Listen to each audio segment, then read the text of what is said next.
Hello and welcome to my Yu-Gi-Oh channel. Make sure to subscribe for more daily Yu-Gi-Oh content. Today we've got a brand new card which is coming out of Dawn of Majesty, the brand new pack, and it's called aeropixie. It's a wind attribute fairy type tuner monster. It's a level 1 with 200 attack and 200 defense. The first effect, once per turn, as a quick effect, you can target one face-up monster your opponent controls. That is in this card's column. Move this card you control to another of your main monster zones. And if you do, move the target to your opponent's main monster zone that is in this card's current column, and place one burning counter on that opponent's monster.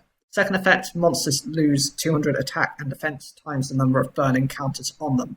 I think this is a very gimmicky card. I don't know how powerful this is going to be, and generally speaking, I don't think it's very consistent. This relies on you to have a number of conditions to meet. For starters, you need to have your own zones that are going to be freed up, which basically means that you cannot have, other monsters in other zones. The other thing is your opponent cannot have monsters in the zone that you're actually going to send this monster to, otherwise this effect doesn't work. The ability to generate these burning counters is, and of itself, very confusing. If this was an archetypal thing where it was like spell counters or venom counters or things like that, I could understand, because you could probably generate them from additional cards and effects. But with these burning counters, the only card that generates these are this card so far. If there are other support cards, then maybe this can become its own archetype. But as I see, it's a standalone card. You always get these within the booster packs, one or two standalone cards that are meant to be, used in some way. You do actually get these very unusual tuner-type monsters as well, which is why I can see why this has been introduced.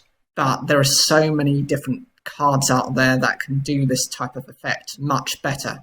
Look at the Venom archetype. They're able to consistently, every turn, reduce your opponent's attack points by 500 times the number of Venom counters they have on their card. Combine that with something like Venom Swamp, and that's going to be constantly reducing your opponent's attack points to the point where it goes to 0, and by the effect of Venom Swamp, gets destroyed.